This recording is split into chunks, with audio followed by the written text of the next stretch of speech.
Hello, everyone. My name's Megan Ellsworth. And I'm Lauren White. And you're listening to the AskARoofer Podcast. Welcome back. Today, we are talking about post-tropical storm roof care with the one and only Bridget Wilson from Cardinal Roofing. We're so excited. Hello, how are you? I'm doing well. Thanks so much for having me and asking for my opinion. I appreciate it. Of course. We love to hear about your opinion. So, can you just tell us a little bit about you and introduce yourself? Sure. My name is Bridget. I am a third generation roofing contractor in Florida. My grandfather, my dad, me. I've grown up in the South. I've always done subtropical roofing in the Central Florida area. So that's more of my expertise. Anything snow, ice, and water shield, I am completely clueless. But as far as storms, tropical storms, been there, done that, I've seen everything. I'd rather not have any surprises. So, Yeah. But this season's been interesting. So yeah, there's definitely a lot to talk about. Yeah, definitely. So with, all these tropical storms, what are some of the common types of roof damage that you see? The biggest we have obviously is wind. When you're driving down the street, I always tell people you can always see wind damage on a building. It's sporadic, but it's not. You can kind of see a pattern to it. Shingles getting blown off, tree limbs hitting the roof. Here we have shingle, tile, metal. We also have flat roofing, but the things that you can see driving around would be the shingle, metal, and tile, broken tiles, all of that. The windborne debris hitting the roof, that can create some major problems on the roof, and chimney damage, things like that. Roofs being completely blown off if they're not up to current codes. That does happen, unfortunately. So those are the things that you see directly after the storm. Trees literally on houses. That's a really unfortunate thing as well here because, we are subtropical or, trees literally can be uprooted because of the water, the ground being so dry, then it gets saturated, then it's dry. So trees can literally just fall over with their entire root system intact and fall over onto a house. So that's always heartbreaking. The house is destroyed. This beautiful tree is, not even broken, but it's completely uprooted and has crushed a house. So yeah, that's typical of around here and around my area as well. Yeah. Wow. I'm glad I don't have to worry about that. Right? And we're glad we don't have to deal with ice. So it's a win-win. Yeah, I would totally rather deal with ice. Yeah, we would slip and fall to our death. So it's fine. It's totally equal. So why is it crucial to inspect and care for your roof immediately after a tropical storm? So the biggest thing is just to make sure that you're not going to have further damage in your house. So as soon as the storm is over and you get the all clear. So around here, typically they ask you to stay indoors until your neighborhood has gotten the all clear because power lines can be down, trees can be down. You may not realize there's a danger. There can be flooding. So obviously you get on your neighborhood pages if your internet and power are working, or you just chit chat and yell across the yards to everybody. But as soon as you get the all clear is going and checking out, just going around and checking the perimeter of your house and standing back as far as you can and just doing an eyeball inspection. Do I have limbs on the roof? Is there a lawn chair on my roof? Because some people don't put their lawn equipment up. I've seen something that interesting, which was hilarious. Luckily, it didn't cause any damage because it was so light. It flew through the air and landed on someone's flat roof. They were like, hey, finders keepers. So that worked out well. But just eyeball. Yeah. Cheers.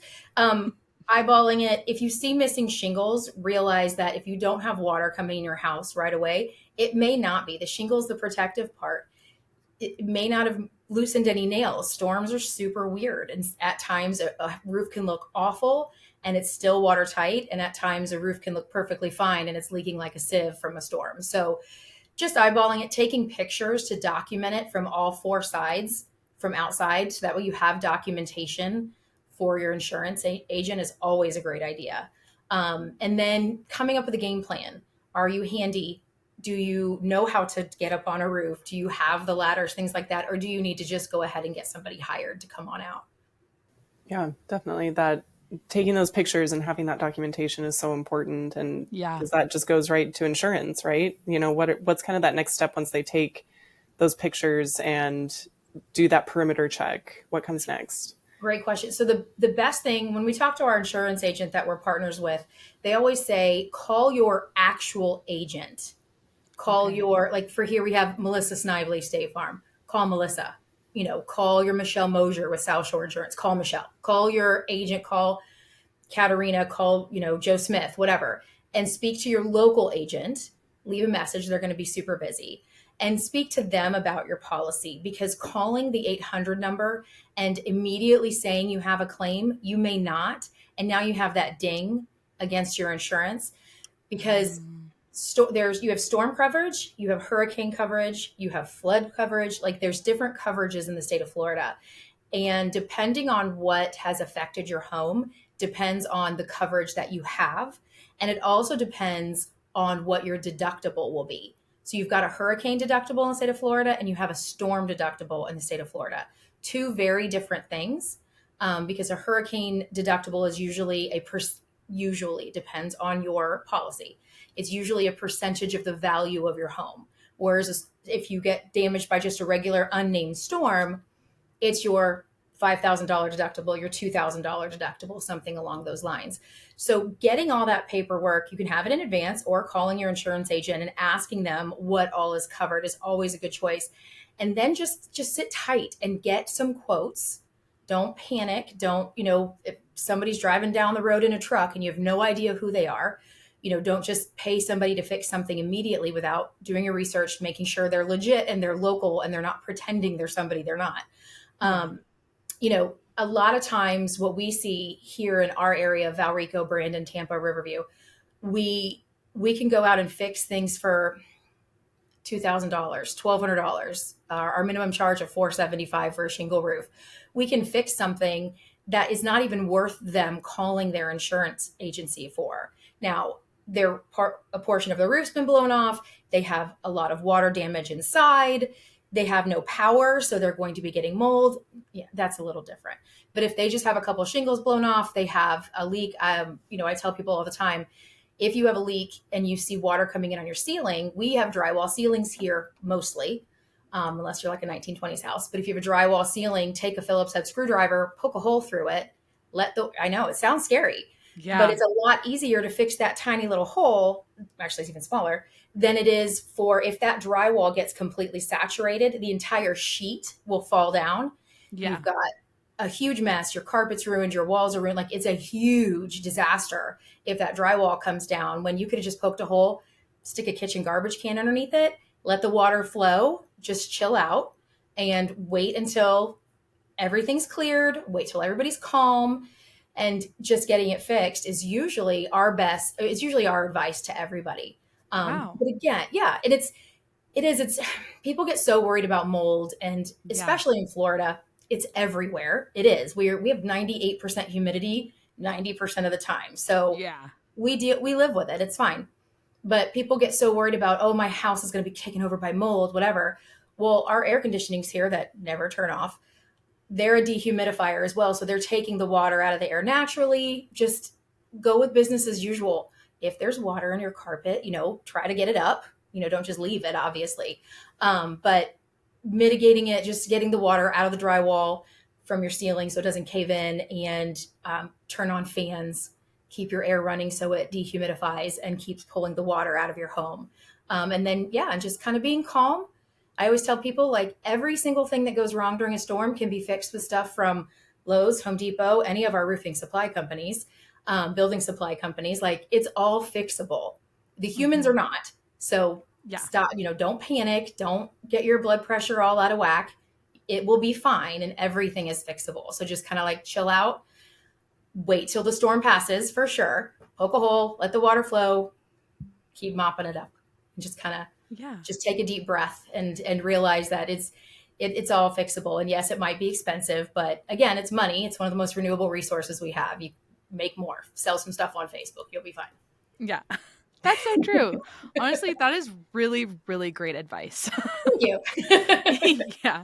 And for all the homeowners out there in subtropical area, I'm sure they're taking notes, and it's also kind of validating, like, oh yeah, okay, you're right. It's not the end of the world. It will be okay. Yeah, we have tiki hut. Like, go to the beach. There's plenty of places here that literally have walls that are roller walls that go up to allow the weather to go through it. It's fine. Like, Mhm. it's not something you want to happen. It's not something you wish to happen, but it's going to, just like you Mhm. guys with snowstorms, it is what it is. You Mhm. just, you deal with it and just remain calm and know that there are plenty of local licensed professionals that are going to take care of you. We take care of our neighbors, and your neighbors will take Yeah. care of you as well. So, Mhm. Yeah, absolutely. So, what can homeowners expect during a professional post-storm roof inspection? So it depends on what you ask for. A lot of people will call in a big panic. I want my roof checked. Do you have any leaks? No. Do you have any missing shingles? No. Is there anything on your roof that makes you think you need an inspection? No, but we were hit. Like, okay, that's fine. And we will come out in December when it's no longer raining. Like, no problem. We have plenty of time in December. So when somebody calls for a roof inspection, typically if they have damage, and a lot of roofers, we do it. And we do tell our customers, we put it in level of importance as well. Like, hey, my baby's room had the roof blown off. Okay. You're above the guy whose, tiki porch has some leaks coming in. Like, your porch is fine. We're going to put the assisted living facility gets above a regular homeowner that's able-bodied, so we, you do get kind of put into that group, the levels, but at the same time we get to everybody usually within 2 to 3 days, because everybody, I grab a truck, I grab a ladder, I'm out there as well. I usually grab one of my teenagers, that way I'm not by myself. And we get out there just so we can at least assess everything and make everybody feel seen and heard, and that way they know what to expect. But with a roof inspection, the person should come in a labeled, typically a labeled truck with proper logoed material. Keep in mind, though, that those salespeople, those roofers, are also living in your area, and they also have storm damage to their house, so they may not have electricity. So if they show up, and they're looking a little disheveled themselves, they may not have power and hot water. It is what it is. But they'll come, give you their card. Definitely Google them. Google all of us. You can go to the Department of Business and Professional Regulation website, and you can check out everybody's licensure there. Like, hey, what's your license number? It should be on all of their materials, but if it's not, definitely check them out. But they can come in your home if you invite them. If not, they don't have to. They can do everything either from roof level, which most roofers do. Sometimes they'll ask to see the attic, but usually the attic can be a little deceptive at times, especially in Florida because water travels. Right. And it's also 3,000 degrees in that attic. So there's that. So a lot of times everything is just done from roof level. They're going to set up a ladder. They're going to walk the whole roof, take some pictures, let you know what they found. They'll go and try to lift shingles to see if the seal is still there. If the shingles are still tight, you're fine. A lot of times the wind will loosen all of those shingles. Okay, well, this field got hit really hard. We need to seal down all these shingles.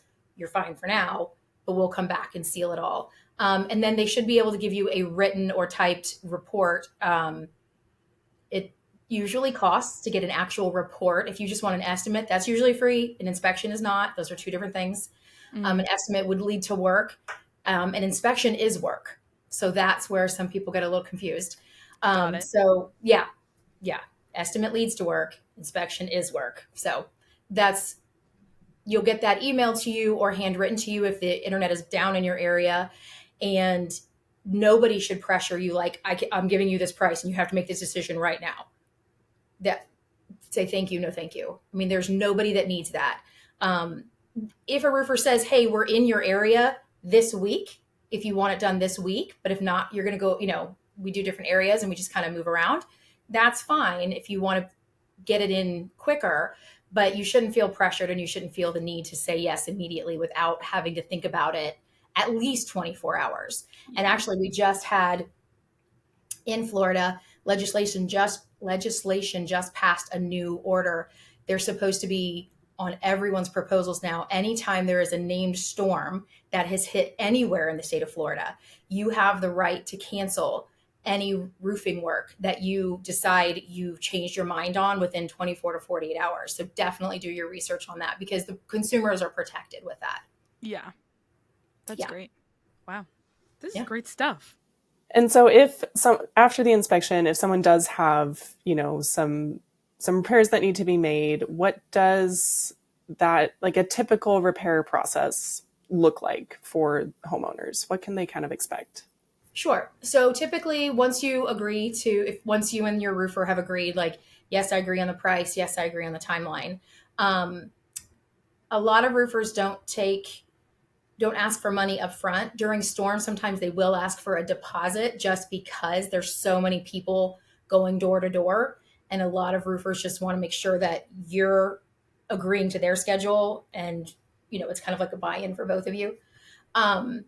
But once you have that, then depending on the weather, within probably 3 to 4 days, you'll be given a call. You're on the schedule for this date.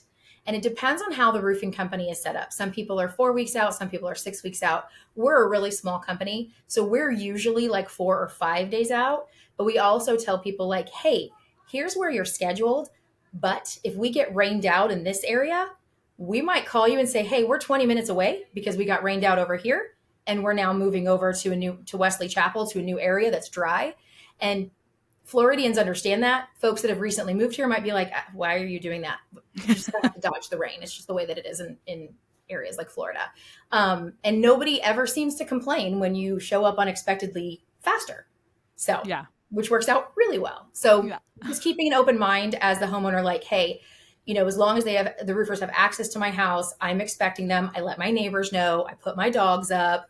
If I have horses, or I live on a farm and I have we actually have customers that have alpacas and miniature donkeys, make sure your animals are where they need to be. So we don't disturb them, but we'll get to you just as soon as we can. But yeah, typically should be within 1 to 2 weeks, weather permitting. If we have, like, this week alone, we've had record-breaking rain.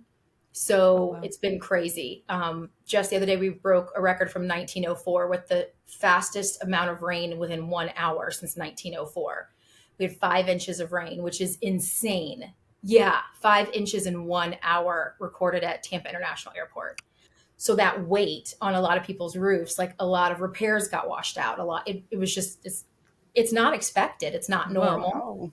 Yeah. So it's one of those things that, as long as you're patient with your roofer, you just talk to them and realize that 99.9% of roofers are doing the best they can with what God gave them. Sometimes we get 5 inches of rain in 1 hour. So we just kind of have to deal with what we've got. So yeah. That is wild. Yeah. It's the weather here has been crazy. That's crazy. Yeah. That's insane. Also, taking a note, make sure your alpaca is not on your roof. 100%. I mean, I'm sure people have seen the memes of seeing cows on roofs, Goats. If you're a farming people, and we are in a farming area as well, we're very diverse in Florida. But yeah, you'd be surprised the stuff you find on roofs. I love it. So let's say, you've had 5 inches of rain in 1 hour, and your roof is soaked to the bone, and you have multiple leaks, and you've talked to the roofer, and now you're going through the process of getting, that all fixed. What tips do you have for navigating the insurance claim process after something like that has happened? So insurance claims. So there's 2 trains of thought in Florida. We have what we call the storm chasing roofers, which they literally chase storms. Most healthy local roofers will not chase storms because they come to us. There's really no reason to go anywhere. Yeah. So, you definitely want to do your research and see, where is the license holder living? Where is that? Like, we have to have a Florida state license for Florida, very specific. But is that a P.O. box? Is that somebody that now lives in Boston and they have no skin in the game? They just have 3 or 4 satellite offices and you can't even reach the owner. There are some big corporate roofing companies that are fantastic. Absolutely.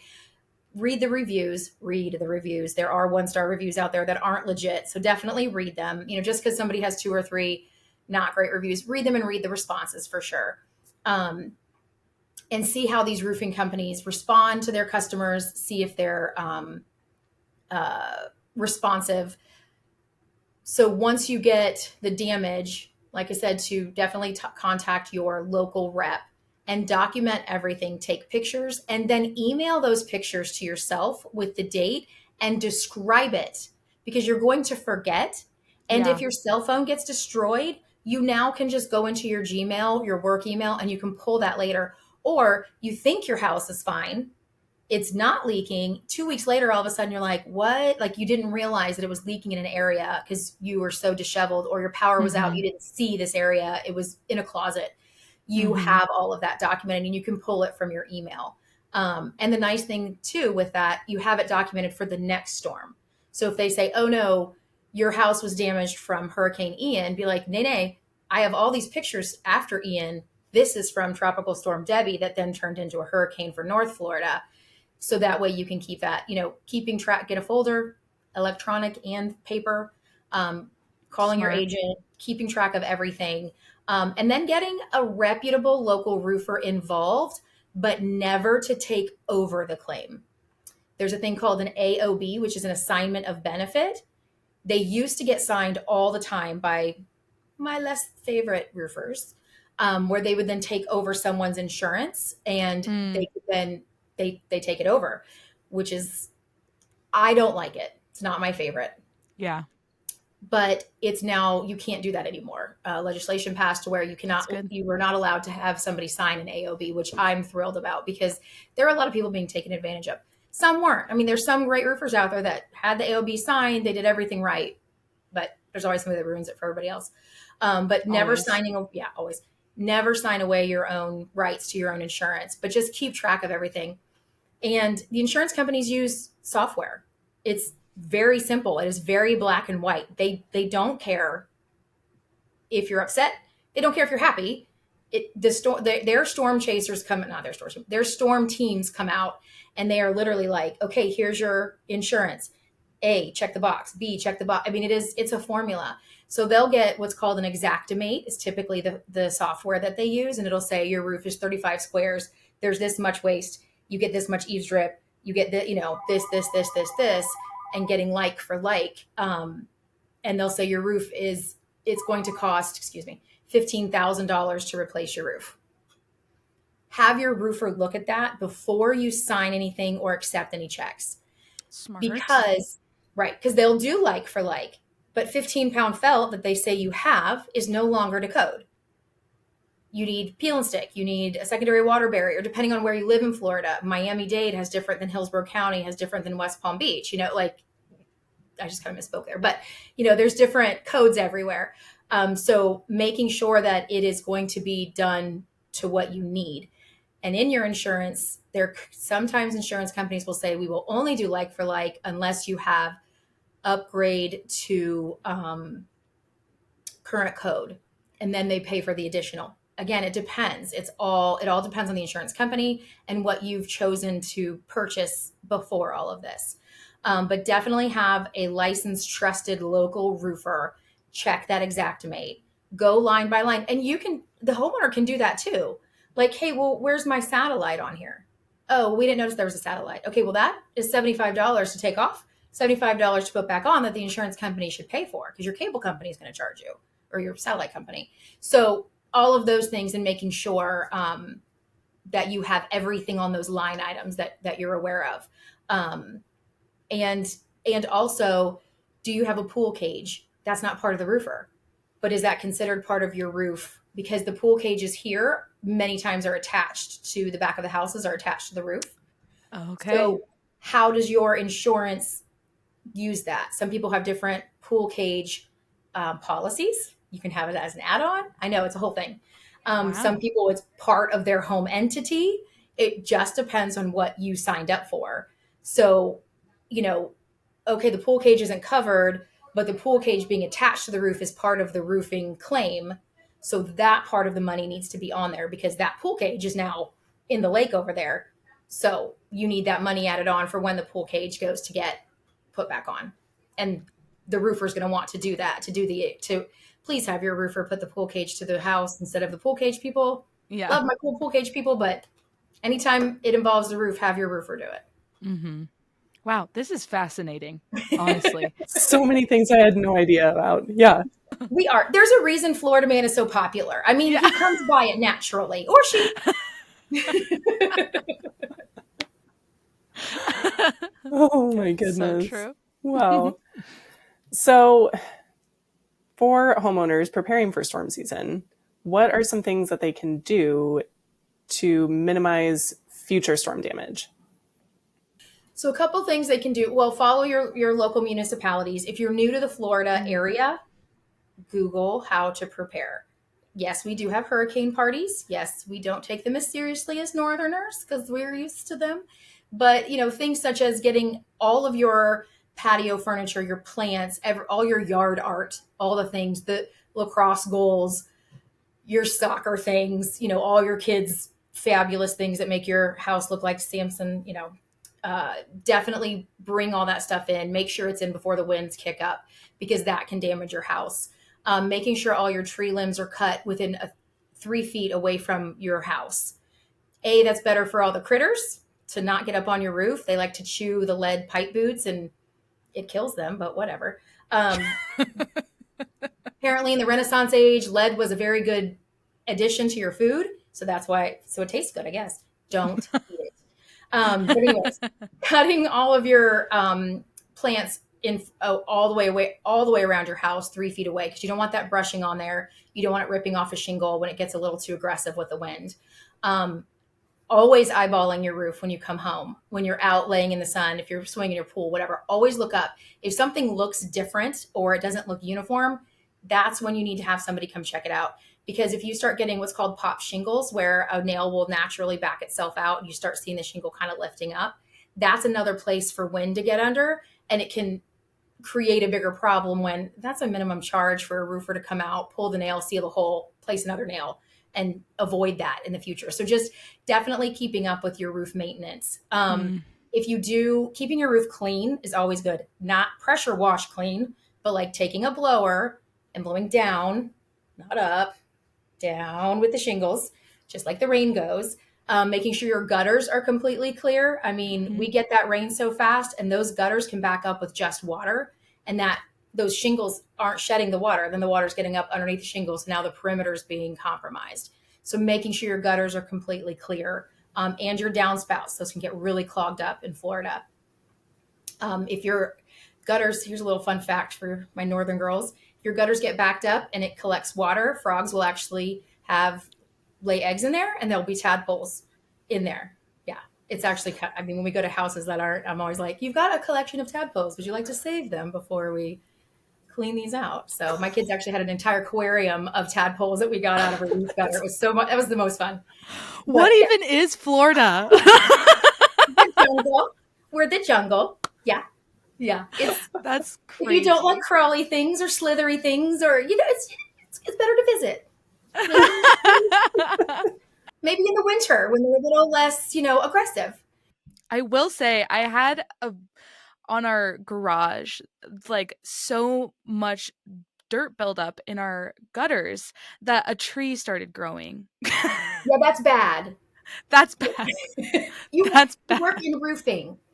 I know. Well, I rent, so I don't look at the gutters. But I was looking because I was like, is that a tree? Like a little baby tree. And then I cleaned them and it was like 3 inches of mud in our gutters. Crazy. Insane. And you will, like, I had it was a gymnastics facility here that we used to do work on. And I would always tell him, you've got to keep your gutters clean. Because he'd be like, we have a leak. I'm like, your gutters are clogged. And I finally got to where when I would go up there, I started planting the plants that I found up there. And so I bring terracotta pots and I would, Wow. pick it up and plop it down. I'd be like, well, here is your problem. And he's like, well, are you going to fix the roof? I'm like, no, there's nothing to fix. It's backed up water. Here's your fabulous garden that you've started, perhaps. maybe starting these in pots down below would be better, and talking to your maintenance person to get those cleaned out, So, but yeah, making sure your house is prepared just by keeping everything away from it. Let the roof do its job. Let the water flow off of it. If your kids are athletes or ultimate frisbee kids and there's 10 frisbees up there, not a good choice. If they are into lacrosse, tennis, anything with those lovely balls that then clog the gutters, that's the most fun, is when those get stuck. I might know that from experience with lacrosse balls, but it is what it is. Definitely get those out, because those can create big problems. For sure. Yeah. Definitely.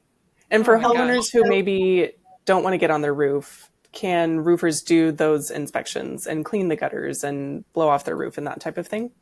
Absolutely. You can always get a maintenance schedule going on with your local roofer. In Florida, as you can imagine, anywhere, our insurance is super high. So we typically, if someone just want gutters cleaned out, we typically tell them, call a licensed handy person, find somebody that does that. That is a little less expensive. Some people don't care that we're more expensive. They love us. They trust us. They pay us to clean out gutters. Great. No problem. But making sure that those are done. And actually, if you're afraid to get up on your roof, there's so many people on YouTube and TikTok that want to show you how to do things their way. But you can literally take a blower and put it at the bottom of a downspout to go up, and watch it clean out going up instead of going from the gutter area. And there's a lot of tools you can get to that you can add to your hoses that are big, like arms, that if you keep them cleared, it's not a problem. Now, once you get the stuff in there and you've got a tree growing, that's when you need somebody that's got a little muscle and maybe someone holding the ladder for them. Yeah. But if you're regular with it, you do it quarterly, then you should be able to use those easy things to keep them cleared. Mm-hmm. And at the bottom as well, actually, that where the downspout is, make sure that the water can completely leave, because if it gets backed up at the bottom, it's going to back up the downspout and create a problem as well. Okay. Any additional tips or advice for homeowners dealing with storm damage? Yes, actually. So people love to tarp. People think that tarping is the answer all the time. Blue tarps everywhere. Tarping is great. Also, they come in other colors, just so you know. I don't know why in construction we've chosen blue to be our flag, but it's hideous. So you can get gray, black, brown, which makes a little less eyesore, and it kind of stresses homeowners out a little less than when they come into their house and they see the big bright blue tarp and it's jarring. But I always tell people you can either get a huge roll of you can get a roll of Visqueen at Home Depot or Lowe's. Get the thicker Visqueen. Visqueen is a plastic, for anybody not roofer that's listening. Or you can grab a couple different sized tarps at Harbor Freight, at Home Depot, Lowe's, Walmart, Target. You can buy them anywhere. If you see them on clearance, buy a couple of them. Mm-hmm. And I always tell folks, when you go to tarp, if you do it yourself, that's one thing. If you have somebody else to do it, please don't nail it into your roof if you can avoid it. Right? Your face, right? Like, yeah. Okay, I have a hole. Now I have 53 holes protecting one hole. Right. Or 153 holes, because now I've got the furring strips there and it's the tarp. Mm-hmm.